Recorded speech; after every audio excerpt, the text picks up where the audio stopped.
Going to make a big call. Back in 2023, I said we were headed into a boom from 2024 through to 2027. Now, people laughed at me, I was mocked online, and if you wind the clock even further back, in 2020, nobody wanted to invest in Perth or Brisbane. Zero interest. They said those markets were dead. I bought there, I directed my clients to invest there, I invested there personally. Look at them now. Here's why I'm so confident making the next call. I'm not guessing, I live in this market every day. I'm looking at real transactional data, week in, week out. I talk to developers, councils, planners, and banks, and I work side by side with Liana Pan. She's the best property researcher in Australia. She's an actuary, a true data scientist. She pulls hundreds of metrics together. We sit down daily and we stress test those numbers. When you do that, you start seeing the next move before everyone else. So in this video, I'm giving you my brutally honest prediction for where Australia's property market is heading out to 2029. Which cities lead, which lag, what happens to prices, and whether the housing crisis actually gets fixed or not. Does this momentum cool, or does it keep running? Do we finally get genuine correction, or something else? Stick with me, I'll show you the data, the on-the-ground signals, and the path I see from now to 2029 so you can make the right move. Let's start with the most important piece of the puzzle. Supply. Because if you understand what's happening here, you'll understand why prices aren't going to slow down anytime soon. Take a look at this table from the National Housing Supply and Affordability Council. This is the government's own forecast for how many homes we'll build versus how many we actually need year by year all the way to 2029. Now look closely. In 2023-24, Australia added 155,000 new homes, but we needed 241,000. That's already a shortfall of 86,000 homes in just 1 year. Now in the following year, 2024-25, we fall short again. 47,000 homes, then 18,000, then 7,000, then 5,000, then 3,000. So every single year we're missing the mark. And the government is trying to tell you, hey, look, the shortage is shrinking, so we're catching up. But that's not true, because these figures are year by year gaps. They don't carry over the debt of shortage from the previous years. They're treating each year like a clean slate. But housing doesn't reset like that.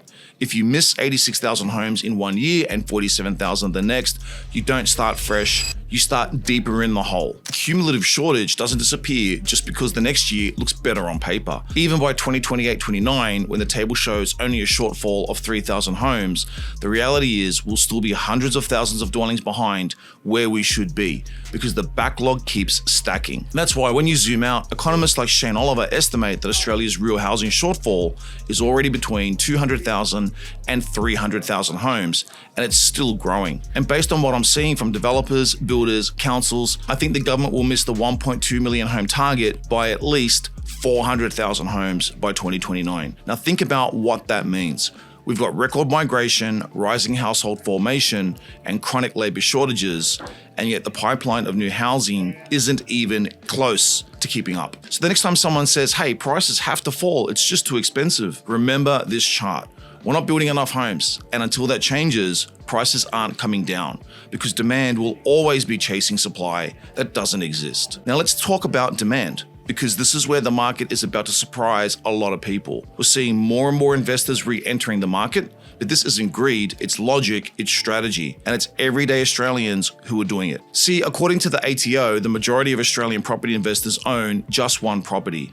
They're not billionaires, they're teachers, nurses, tradies, doctors, hardworking professionals who simply want a more secure future for their families. They're looking around and realizing something extremely powerful. Property prices in Australia have never declined for 2 consecutive years. Long-term, property delivers higher returns than the stock market. And when you step back and look at where Australia's wealth actually sits, the majority of it is in housing. Some of the richest people in the country built their fortunes through property. The wealthiest companies in Australia are banks, and the majority of their portfolios are in property. So when people see that, when they understand that the entire financial system is literally built on housing, what do you think they're going to do? They're going to invest in the very thing that's proven to build wealth for generations. And I'll be honest here, I'm one of them. I wasn't born into wealth. I was a dad with 4 kids, struggling to pay for the kids' school, juggling bills, working long hours, and wondering how I'd ever get ahead. I knew a 9-to-5 job wasn't going to give me financial freedom, so I turned to property, So did Liana. We both started from zero. We both saw what property could do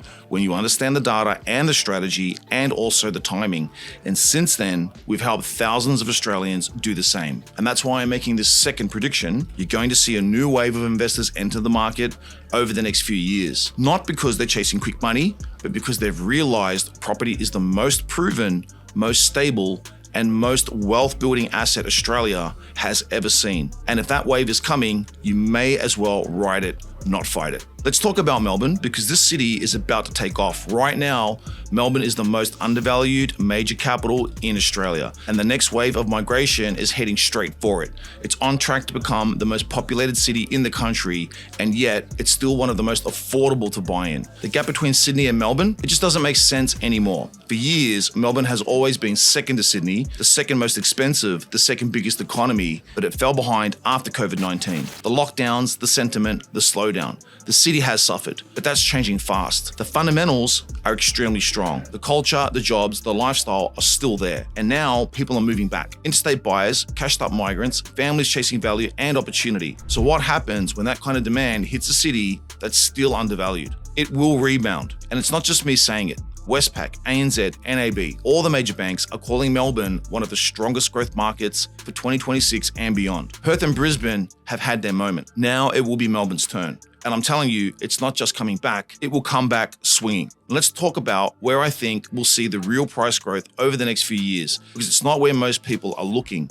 It's not the inner city penthouses or the luxury postcodes. It's the affordable belts, the suburbs sitting within 40 kilometers of the major CBDs that still fall under the 5% deposit scheme price caps. Those areas are going to be the battleground, and I believe many of them could double in value within the next 4 to 5 years. Why is this? Because this is where demand is piling up. That's where every first home buyer, upgrader, and even small investor is fighting for the same limited handful of properties. And remember, the supply crisis hasn't gone anywhere. Migration isn't slowing down either. Yes, the government says it will tighten the system, but that doesn't mean less demand. It means higher quality demand. They'll bring in more high-skilled, higher-income professionals who can actually buy and who will buy. And here's the part nobody's talking about.